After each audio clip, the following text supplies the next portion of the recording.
Alam niyo ba kung ano yung paborito ko doon sa dasal na itinuro sa atin ni Jesus?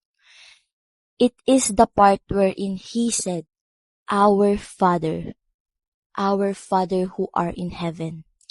And maybe, sa iba sa atin, napaka-normal lang yun kasi palagi nating binibigkas. But when you put it in your heart and realize how Jesus wants to include you in the kingdom of heaven by teaching you a prayer that includes you as the child of God, as the daughter and son of the Most High, you would feel that you are seen.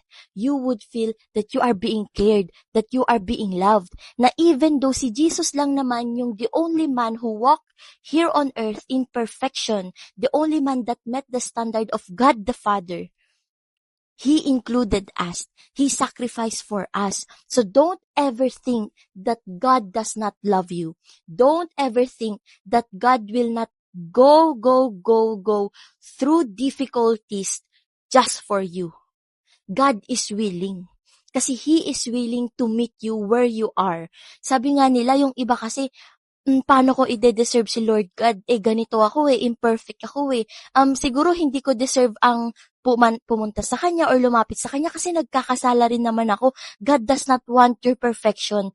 God just wants your willingness. God just wants you to trust in Him. So, minsan kasi we are setting standards on ourselves. Why God is not setting standards upon us?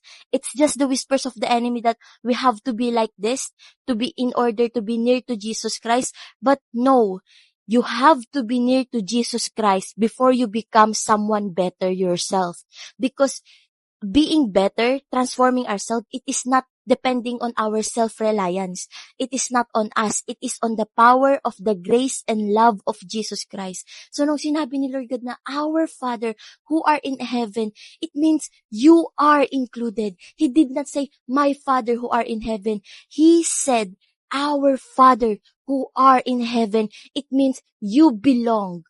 It means you belong in there. It means you have a home in there. It means you are included as the child of God. So what makes you think that God is so mad at you? What makes you think that God hates you? Because you have sinned? Because you've been falling short for His glory?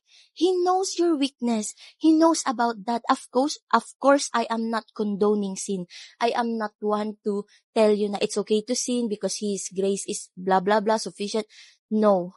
But I am telling you that when you fall today, that when you fall short for His glory, He is there. Because when He loves you from the beginning,